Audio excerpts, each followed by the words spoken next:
Welcome you all. तो आज हम फिर से एमाइंस के कुछ बहुत इम्पॉर्टेंट क्वेश्चंस लेकर के आए हैं। जैसा कि हमने पिछली वीडियो में आप लोगों से कहा था कि after completion of the chapter हम लोग बहुत इम्पॉर्टेंट क्वेश्चंस जो आ चुके हैं बोर्ड एग्ज़ाम्स में या जिनके आने की प्रोबेबिलिटी बहुत ज़्यादा है, हम ऐसे क्वेश्चंस फोकस करेंगे या ऐसे क्वेश्चंस को हम सॉल्व करेंगे। ठीक है, देखिए हम बच्चों, हमारा जो मेन फोकस है वो फोकस इस चीज़ पे है कि आप किस तरीके से बोर्ड एग्जामिनेशन में एमाइंस में फुल मार्क्स गेन कर सकते हैं, है ना। पूरे नंबर 7 में 7 नंबर आप एमाइंस में, 8 में 8 या 6 में 6 नंबर आप एमाइंस में कैसे ला सकते हैं, हमारा कंप्लीट फोकस इस चीज़ पे है। तो जैसा कि आप लोगों ने पूरा चैप्टर अब पढ़ लिया होगा, आई होप सो, ऐसी मुझे उम्मीद है। भाई टाइम बहुत पास में है, आपके एग्ज़ाम बस आने को हैं, सर पे बैठे हैं, बस चल देंगे थोड़ी देर में। तो एमाइंस आप लोगों ने पढ़ लिया है। अब एमाइंस पढ़ने के बाद में आप लोगों ने एनसीईआरटी के क्वेश्चंस भी सॉल्व किए होंगे, आप लोगों ने कुछ सैम्पल पेपर्स भी सॉल्व किए होंगे, है ना। अलग अलग राइटर्स के जो पब्लिशर्स के सैम्पल पेपर आते हैं, आप लोगों ने प्रैक्टिस करी होगी। अगर नहीं करी है तो कर लेना। देखिए प्रैक्टिस बहुत ज़रूरी है। अगर आप क्वेश्चंस की प्रैक्टिस नहीं करेंगे तो बहुत प्रॉब्लम हो जाएगी। आना एक अलग बात है, मुझे आता है एक अलग बात है, ठीक है, लेकिन मैं उस चीज़ को कैसे रिप्रेजेंट कर रहा हूँ, मैं उसको लिख कैसे रहा हूँ, या लिख पा रहा हूँ क्या नहीं लिख पा रहा हूँ। कि हाँ क्वेश्चन आता है, ठीक है, अब लिखने को दे दिया, आप क्या लिखें सर, कैसे लिखें, इसमें क्या लैंग्वेज बनेगी, क्या, समझ रहे हो ना। तो लिखना बहुत ज़रूरी है, इसीलिए कहते हैं प्रैक्टिस बहुत ज़रूरी है क्वेश्चंस की। तो चलिए शुरू करते हैं आज का लेक्चर बच्चों, कुछ पीवाईक्यूज के साथ में जो प्रीवियस ईयर के क्वेश्चंस हैं बोर्ड एग्जाम में पूछे गए हैं, इनको हम सॉल्व करते हुए चलते हैं आगे। ठीक, तो जैसे कुछ इसमें आपको एमसीक्यूज मिलेंगे, असर्शन रीजन के क्वेश्चन मिलेंगे, फिर कुछ सब्जेक्टिव क्वेश्चन भी मिलेंगे। मतलब जैसे जैसे बोर्ड एग्जाम में क्वेश्चन पूछे गए हैं वैसे वैसे आपको यहाँ पे कुछ क्वेश्चंस दिए गए हैं कि बोर्ड एग्जामिनेशन क्वेश्चन कैसे पूछे जाते हैं। ठीक है बच्चों, चलिए तो सबसे पहला क्वेश्चन है MCQ, CH3CONH2 on reaction with NaOH and Br2 in alcoholic medium gives। अब आप सभी को यहाँ पे दिख रहा है कि जो NaOH और Br2 है ये यूज किया जाता है हॉफमैन ब्रोमामाइड डिग्रेडेशन में, है ना। NaOH और Br2 हम यूज करते हैं किसमें, हॉफमैन ब्रोमामाइड डिग्रेडेशन में। तो क्या होता है, एक कार्बन कम बन जाता है, जो प्रोडक्ट होता है उसमें एक कार्बन कम हो जाएगा। अब देखिए यहाँ पे आपके पास टोटल 2 कार्बन है, एक कार्बन वाला देख लीजिए इनमें से कौन सा है। ठीक है, क्या यहाँ पे है, नहीं है, क्या यहाँ है, नहीं है, क्या यहाँ है, बिल्कुल है सर। भाई यहाँ रिएक्टेंट में 2 कार्बन है ना क्वेश्चन में, CH3, आपके पास रिएक्टेंट क्या था, CH3CONH2। अब आपको पता है जब इसका रिएक्शन आप करवा दोगे Br2 के साथ एल्कोहलिक KOH या NaOH की प्रेजेंस में, तो आपको क्या मिलता है, हॉफमैन ब्रोमामाइड डिग्रेडेशन, एक कार्बन कम हो जाएगा, आपको मिल जाएगा CH3NH2। ठीक है, तो फर्स्ट क्वेश्चन का आंसर बच्चों हो जाएगा B, this one, B part जो है इसका सही आंसर है। ठीक है, चलिए नेक्स्ट बात करते हैं क्वेश्चन नंबर 2 पे। Which of the following is least basic, इन चारों में सबसे कम बेसिक कौन है। जरा ध्यान से देखो क्वेश्चन, आपके पास ये टर्शरी एल्केन अमाइन है, ये एरोमेटिक अमाइन है, ये अमोनिया है, और ये सेकेंडरी एल्केन अमाइन है। अब हमने टॉपिक पढ़ा था एल्केन अमाइन वर्सेस अमोनिया और एराइल अमाइन वर्सेस अमोनिया, याद आ रहा है। ठीक है, तो हमें पता है कि जो एल्केन अमाइंस होते हैं वो अमोनिया से ज़्यादा बेसिक होते हैं, और जो एराइल अमाइंस हैं वो अमोनिया से कम बेसिक होते हैं। ठीक है, सिंपल सी बात यह है कि जो एल्केन अमाइन है ये तो ज़्यादा बेसिक होंगे, उसके बाद अमोनिया बेसिक होगा, और उसके बाद ये आएगा, यानी कि जो सबसे कम बेसिक है इसमें वो है आपका C6H5NH2, एनिलीन सर, सबसे कम बेसिक है आउट ऑफ द 4 ऑप्शंस। ठीक, तो इसका बच्चों सी पार्ट जो है वो करेक्ट ऑप्शन हो जाएगा, सी पार्ट। समझ में आ गया, आगे चलें। Third is assertion and reason. Assertion क्या है कि NH2 group is ortho and para directing in electrophilic substitution reaction. बिल्कुल सही बात है भाई, जो NH2 ग्रुप होता है वो इलेक्ट्रोफिलिक सब्स्टिट्यूशन रिएक्शंस आपने पढ़ी है, नाइट्रेशन, ब्रोमिनेशन और सल्फोनेशन, ये सब आपने पढ़ा है ना। तो आपने उसमें क्या पढ़ा था कि जो NH2 ग्रुप होता है ये हाईली एक्टिवेटिंग होता है, ऑर्थो पैरा डायरेक्टिंग होता है। तो बिल्कुल सही बात है ये। अब रीजन ये कह रहे हैं कि जो aniline can not undergo Friedel craft reaction, कि एनिलीन फ्रीडल क्राफ्ट रिएक्शन नहीं देता है, ये भी बिल्कुल सही बात है। अब देखिए ज्यादातर क्वेश्चंस जो हमारे गलत होते हैं ना वो एसर्शन रीजन वाले ही होते हैं। इनके पीछे का कारण क्या है, वो ये हमें देखना कैसे है, हमें देखना कैसे है, इसको परसेप्शन क्या है इसका, हमें ये पढ़ना है कि जो रीजन दे रखा है क्या रीजन का एसर्शन से कोई संबंध है, कोई रिलेशन है क्या, इसकी वजह से इस पे कुछ इंपैक्ट पड़ेगा, कुछ फर्क पड़ेगा। अगर है तो दोनों ऑप्शन सही हैं, means both A and R correct and R is the correct explanation of assertion, यही आंसर होगा।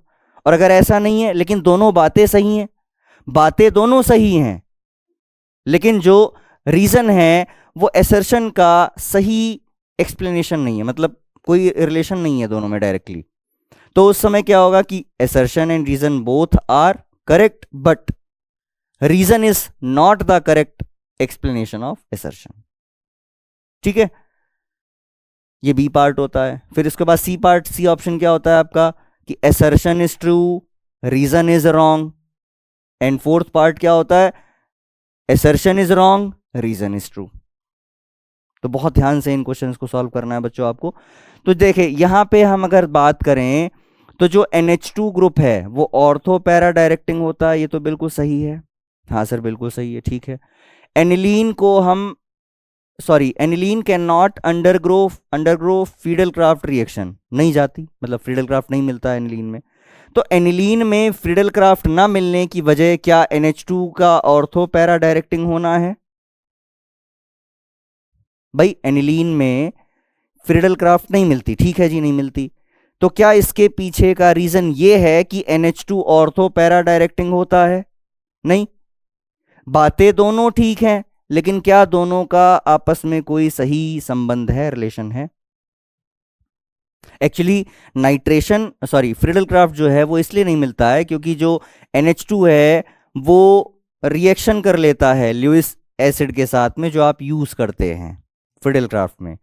It can be AlCl3, it can be FeCl3, FeBr3, कुछ भी हो सकता है। तो NH2 से रिएक्शन कर लेता है, रिएक्शन करके एक सॉल्ट बना लेता है, ठीक, जिसकी वजह से आगे की रिएक्शन स्टॉप हो जाती है, आगे नहीं प्रोग्रेस होती है रिएक्शन में। तो बच्चों बातें दोनों सही हैं लेकिन जो रीजन है वो करेक्ट एक्सप्लेनेशन नहीं है एसर्शन का, ठीक है। तो इसमें आप बी ऑप्शन टिक करके आओगे, ऑप्शन बी। बी ऑप्शन क्या है कि एसर्शन और रीजन दोनों सही हैं लेकिन रीजन जो है वो सही एक्सप्लेनेशन नहीं है एसर्शन का, ठीक। तो फर्स्ट का आंसर क्या था?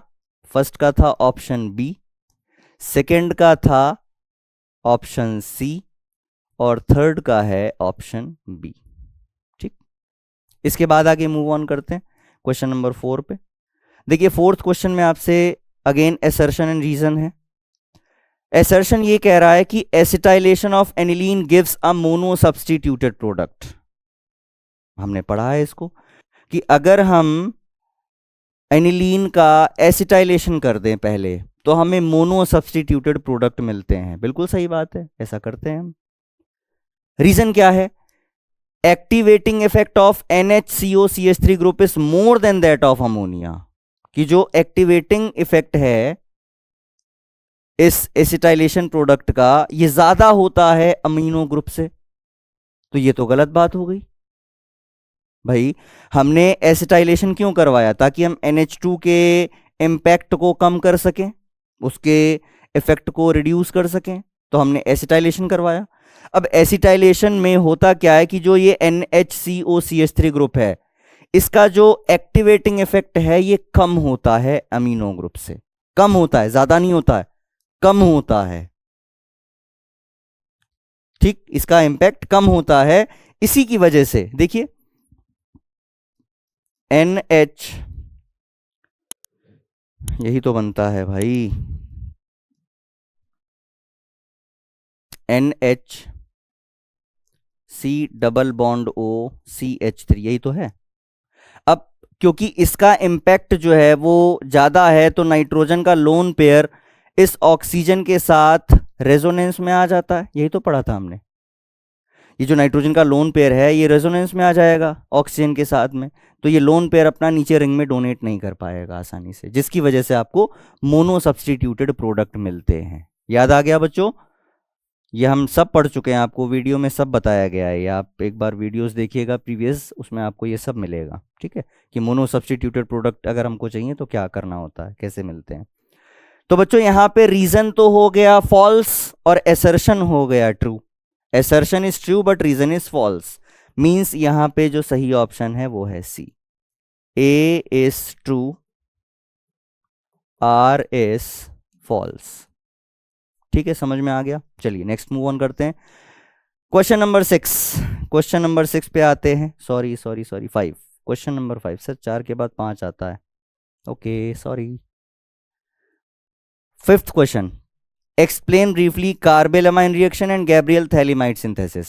दोनों बहुत इंपॉर्टेंट रिएक्शंस हैं, आप लोगों को बहुत अच्छे से आती होंगी ऐसी मुझे उम्मीद है, और सिर्फ उम्मीद ही नहीं है सर, हमको सच में आती हैं, है ना, आनी चाहिए, बिल्कुल आनी चाहिए। कार्बेल एमाइन रिएक्शन, कार्बेल एमाइन रिएक्शन में आप क्या करते हैं बच्चों, RnH2 की रिएक्शन करवाते हैं क्लोरोफॉर्म के साथ in the presence of alkali to produce alkyl isocyanide, to produce alkyl isocyanide, यही होता है ना? बिल्कुल होता है सर। तो कार्बेल एमाइन रिएक्शन आप लिखेंगे, कार्बेल एमाइन रिएक्शन आप लिखेंगे, पक्का लिख लेंगे ना? लिख लेंगे। गैब्रियल थैलीमाइड सिंथेसिस, थैलीमाइड से आपको 1 डिग्री अमाइन बनाना है, थैलीमाइड से 1 डिग्री अमाइन बनाना है, ये भी हम लोगों ने पढ़ा था 1 डिग्री अमाइन थैलीमाइड से कैसे बनता है। देखिए अगर आपको इसमें कोई प्रॉब्लम है तो इसमें हम थोड़ा सा आपको बता सकते हैं। प्रॉब्लम तो कुछ नहीं है सर, बस याद नहीं आ रहा है होता कैसे, यही तो मेन प्रॉब्लम है कि याद नहीं आता है। देखिए गैब्रियल थैलीमाइड, आप लोगों को पता है कि थैलीमाइड क्या होता है? हाँ sir, C double bond O N H and this C double bond O N। ठीक है बच्चों, ये है आपका थैलीमाइड।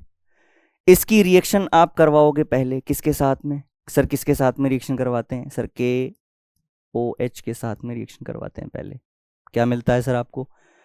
सर OH इस H को ले जाएगा और K यहाँ पे आ जाएगा, बिल्कुल ऐसे ही होता है। देखिए सेकेंड स्टेप में क्या हुआ, सॉरी फर्स्ट स्टेप में जब हम आगे बढ़े तो हमको मिला यहाँ C double bond O N, N पे K जुड़ गया, N माइनस K प्लस, ठीक, डबल बॉन्ड हो, क्या हुआ सर? OH आया, H को ले गया, बेस क्या करता है, प्रोटॉन उठाता, तो बेस आया प्रोटॉन को उठा ले गया, नाइट्रोजन अकेला रह गया, तो पोटेशियम नाइट्रोजन से जुड़ गया। इसके बाद क्या करते हो आप? RX के साथ में रिएक्शन करवाते हो, इसकी RX के साथ रिएक्शन करवाते हैं एल्काइल हैलाइड के साथ, ठीक।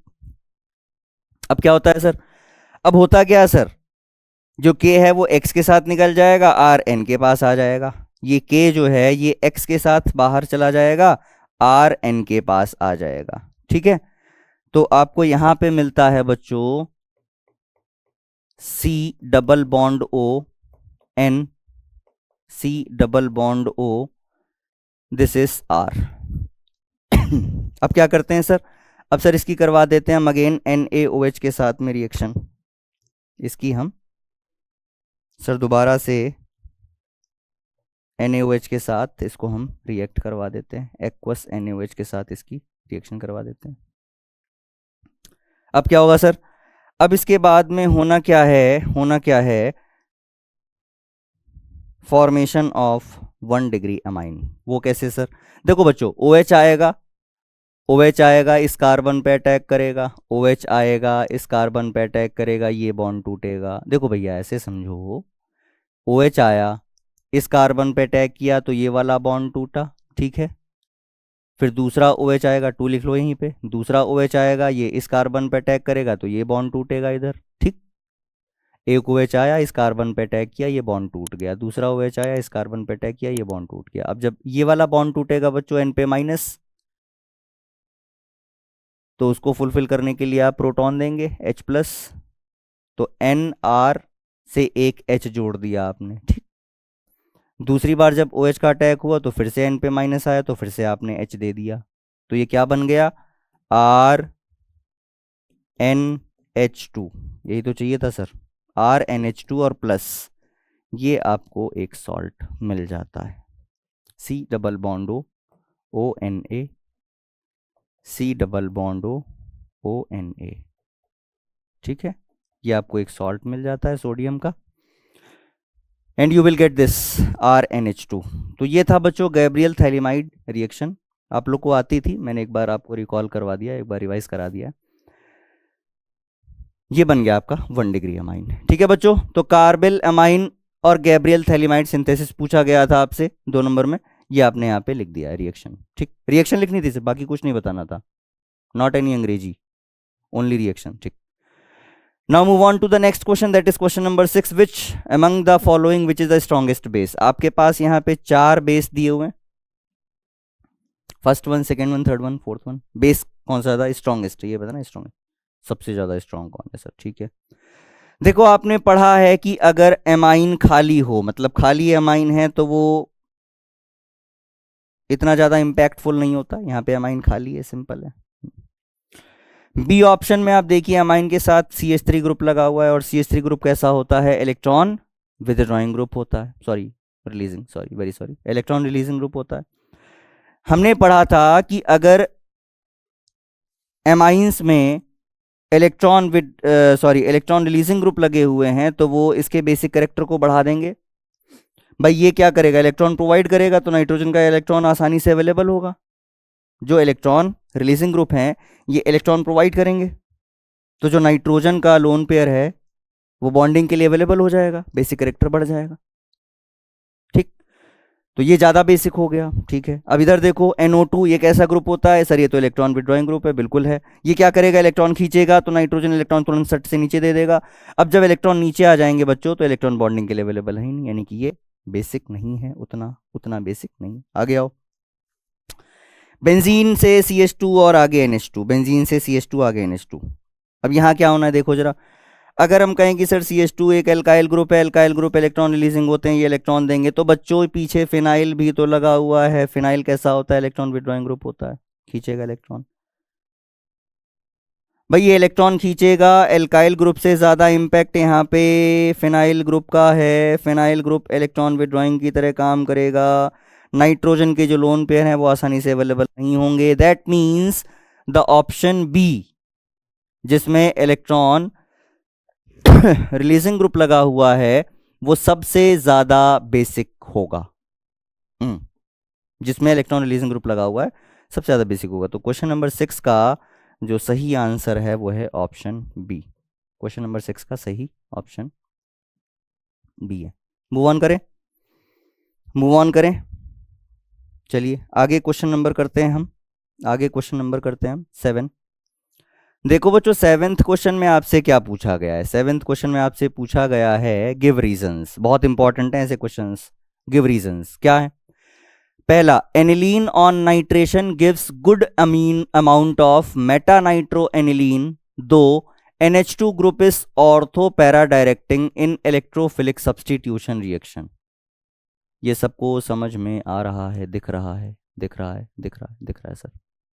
क्या आपको रीजन बताना है कि जो एनिलीन है अगर हम उसका नाइट्रेशन करवाते हैं तो आपको मेटा नाइट्रो एनिलीन भी मिलता है। और अभी हमने पढ़ा था नाइट्रेशन के समय में कि मेटा नाइट्रो एनिलीन भी मिलता है, लेकिन NH2 एक ऑर्थो पैरा डायरेक्टिंग ग्रुप होता है ना। ऑर्थो पैरा डायरेक्टिंग होने के बावजूद आपको मेटा प्रोडक्ट मिल रहा है, ऐसा क्यों। तो इसमें क्या बताया था हमने कि जब आप NH2 का रिएक्शन करवाते हैं, NH2 का रिएक्शन करवाते हैं, किसके साथ करवाते हैं सर, नाइट्रेशन करवाते हैं एक्चुअली में। तो होता क्या है बच्चों कि जब ज्यादा एसिडिक मीडियम में ये रिएक्शन प्रोसीड करती है तो NH2 का प्रोटोनेशन हो जाता है, NH2 का प्रोटोनेशन हो जाता है, और प्रोटोनेशन होने की वजह से ये क्या बना लेता है, NH3+ which is known as anilinium ion, and this ion is meta directing. ये जो आयन होता है ये मेटा डायरेक्टिंग होता है, जिसकी वजह से जो NO2 है, आने वाला इलेक्ट्रोफाइल जो है वो कहां पर जुड़ जाता है, मेटा पोजीशन पे। इसलिए जो डायरेक्ट नाइट्रेशन होता है एनिलीन का, उसमें आपको टेरी प्रोडक्ट्स मिलते हैं, ये हम पढ़ चुके हैं पहले। टेरी प्रोडक्ट्स मिलते हैं, यानी आपको ऑर्थो भी मिलेगा, पैरा भी मिलेगा, मेटा भी मिलेगा। मिलना कौन सा चाहिए था, ऑर्थो और पैरा। ऑर्थो और पैरा के साथ साथ कौन सा मिलता है, मेटा मिलता है। और हमने जब इसको पढ़ा था तब हमने आपको बताया था कि जो पैरा प्रोडक्ट होता है उसका अमाउंट ज्यादा होगा, उसके बाद मेटा प्रोडक्ट का होगा, और सबसे कम अमाउंट मिलता है ऑर्थो प्रोडक्ट का, 2% सिर्फ। सबसे ज्यादा अमाउंट पैरा, फिर मेटा, फिर ऑर्थो। 51% पैरा, 47% आपका मेटा, और 2% ओनली ऑर्थो। इसीलिए हमने आपको बताया था कि जो नाइट्रेशन होता है, नाइट्रेशन आप डायरेक्ट ना करवाओ, डायरेक्ट ना करवाकर आप कैसे करवाओ, पहले उसका एसिटाइलेशन करवाइए, उसके बाद आप नाइट्रेशन करवाइए। समझ में आ गया फर्स्ट क्वेश्चन का आंसर? ठीक है। क्यों होता है, क्योंकि एनिलीनियम आयन के बनने की वजह से जो एनिलीनियम आयन होता है वो मेटा डायरेक्टिंग होता है, that's why we will get meta product also, ortho और पैरा के साथ साथ। ठीक, चलिए नेक्स्ट क्वेश्चन पे आते हैं, सेकंड पार्ट पे। CH3 का whole twice NH is more basic than CH3 का whole thrice N in an aqueous solution. Aqueous solution की बात हो रही है। देखो किसकी बात हो रही है सर, एक्वस सॉल्यूशन की बात हो रही है सर। ये कह रहे हैं कि जो सेकेंडरी एमाइन है वो ज्यादा बेसिक है टर्शरी एमाइन से। होता है, बिल्कुल होता है। एक्वस सॉल्यूशन में देखिए, एक्वस सॉल्यूशन में हमने बच्चों जब पढ़ा था तो हमने बात करी थी कि एक्वस सॉल्यूशन में ना सिर्फ प्लस आई बल्कि उसके साथ साथ सॉल्वेशन इफेक्ट और स्टेरिक इफेक्ट भी काम करते हैं, है ना। जो आपके सॉल्वेशन इफेक्ट है और स्टेरिक इफेक्ट है along with the inductive effect, both factors will work together, and जब तीनों एक साथ काम करेंगे तो तीनों का जो रिजल्टेंट निकलेगा, मींस जो ज़्यादा होगा अच्छा तीनों में, दैट उसके अकॉर्डिंग रिएक्शन आगे बढ़ती है। तो हमने क्या देखा था इसको, कि जो एक्वस सॉल्यूशन होता है इसमें आपका जो सेकेंडरी अमाइन है वो ज़्यादा बेसिक होता है टर्शरी अमाइन से। देखो आपको एक बात मैंने बताई थी वीडियो में, आपको लेक्चर में हमने पढ़ी थी, क्या सेकेंडरी अमाइन हमेशा ज़्यादा बेसिक रहेगा, चाहे वो आप क्या नाम है, मिथाइल के केस की बात कर लें, चाहे फिर आप इथाइल की केस की बात कर लें एक्वस सॉल्यूशन में, है ना। एक्वस सॉल्यूशन में दो ही ग्रुप हमने पढ़े थे, एक मिथाइल और एक इथाइल। दोनों में सेकेंडरी पहले आ रहा था, उसके बाद फिर आ रहे थे आगे के, उसके बाद आगे के, यानी कि टर्शरी और प्राइमरी जो भी हैं। ठीक है, तो secondary amines are more basic than tertiary amines due to steric factor and solvation effect. आपको सिंपल सा यही लिख के आना है, क्या लिख के आना है, ड्यू टू पहला steric effect and second is solvation effect.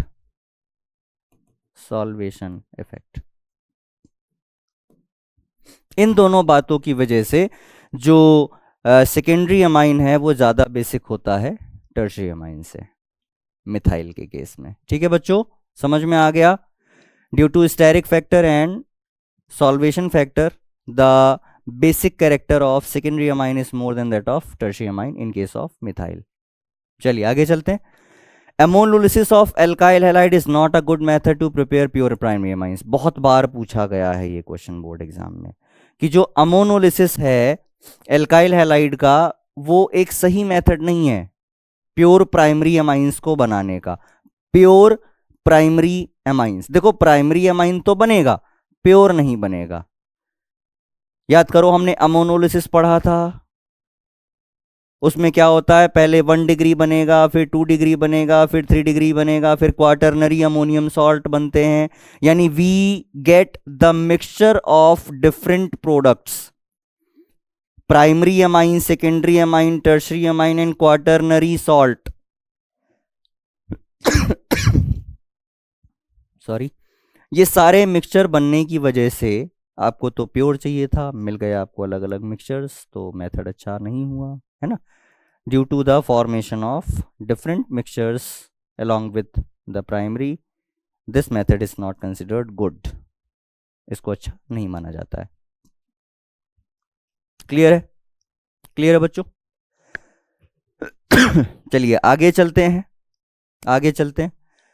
Right the reactions involved in the following, again carbylamine test and Gabriel phthalimide synthesis, जो अभी हम पढ़ चुके हैं, अभी अभी जस्ट हमने पढ़ा था, ऊपर प्रीवियस क्वेश्चन भी आता है एक ऐसा ही।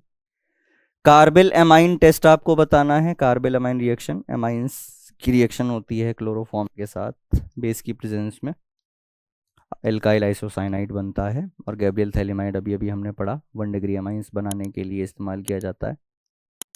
डन।